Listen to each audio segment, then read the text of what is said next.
Selamat berjumpa kembali dengan teman sekolah channel.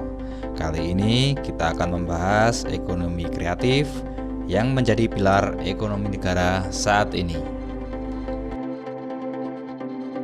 Baik, sebelum memasuki tentang pembahasan ekonomi kreatif, ada baiknya kita kembali ke video yang kemarin sudah kita bahas, yaitu tentang perdagangan dalam negeri dan perdagangan internasional. Kalian sudah tahu bedanya? Baik, akan saya sebutkan ada 4 perbedaannya. Perdagangan dalam negeri, pembeli dan penjual cenderung bertemu atau interaksi langsung. Mata uang yang digunakan sama. Peraturan perundang-undangan sama atau hukum nasional.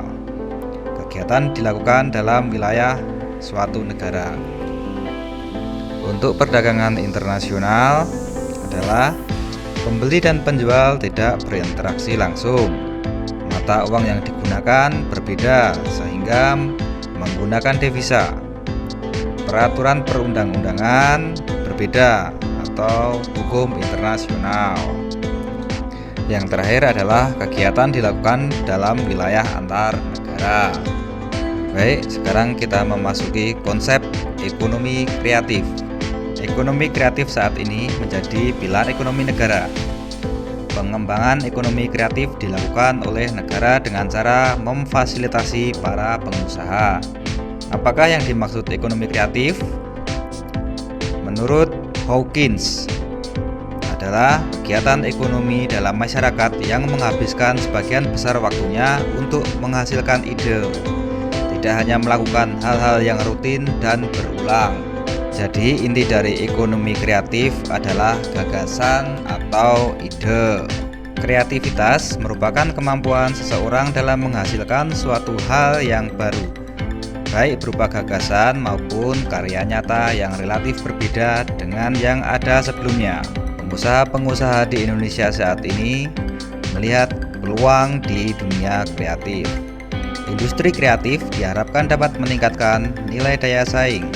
Industri ini memicu tumbuhnya ekonomi kreatif yang dapat memunculkan inovasi dan kreativitas pengusaha, dan hasil akhirnya bertujuan untuk meningkatkan kesejahteraan masyarakat. Sekarang, apa sih pentingnya ekonomi kreatif bagi kreativitas anak muda? Di era keterbatasan lapangan pekerjaan seperti saat ini, anak muda membutuhkan bekal berupa soft skill atau keterampilan agar mampu berdaya saing. Salah satunya memiliki keterampilan berwirausaha atau entrepreneurship.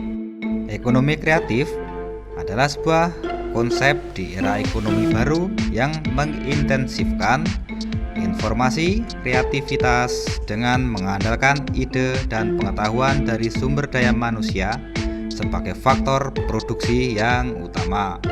Pada tahun 2013, ekonomi kreatif kita berkontribusi 7,05% pada gross domestic product, dan itu berada di sekitar 641 miliar.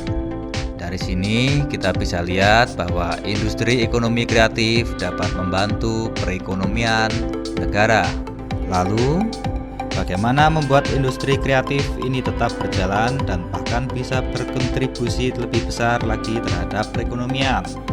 Disinilah peran aktif pemuda terhadap industri ekonomi kreatif tersebut. Mengapa harus pemuda?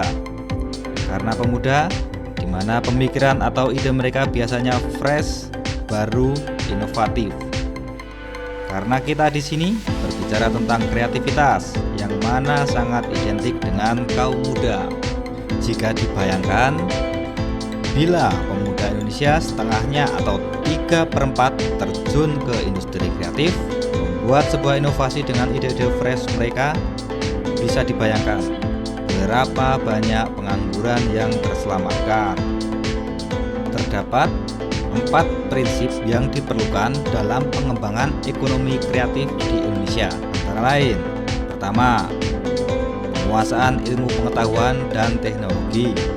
Kedua, peningkatan literasi mengenai pola pikir desain atau design thinking. Ketiga, ketiga, pelestarian seni dan budaya sebagai inspirasi. Keempat, pengembangan dan pemanfaatan media sebagai saluran distribusi dan presentasi karya dan konten kreatif. Manfaat ekonomi kreatif telah dirasakan oleh negara Indonesia saat ini, karena negara Indonesia merupakan salah satu negara yang mempunyai nilai kreativitas tinggi. Manfaat ekonomi kreatif di Indonesia mayoritas berpengaruh terhadap pertumbuhan ekonomi Indonesia pada industri seni, musik, fashion, dan perikanan. Salah satu contoh ekonomi kreatif yang dewasa ini berkembang pesat adalah e-commerce. E-commerce seperti Bukalapak, Tokopedia, Gojek, dan lain-lain merupakan contoh ekonomi kreatif yang memberi kemudahan pada manusia sehingga menjadi sangat digemari masyarakat Indonesia. Setiap tahun, bahkan setiap bulan, banyak startup baru bermunculan. Sekarang ini terdapat setidaknya lebih dari 1.500 startup lokal yang ada di Indonesia. Itu dikutip dari Daily Social. Pengembangan ekonomi kreatif masih menghadapi kendala atau hambatan yang belum terselesaikan. Apa saja kendala atau hambatan yang dihadapi? Wisnu Tama mengungkap ada 4 alasan industri kreatif sulit berkembang di tengah pandemi. Masalah-masalah itu adalah: yang pertama adalah kesulitan memperoleh bahan baku. Yang kedua adalah kemampuan tenaga kerja dan mesin produksi yang belum memadai.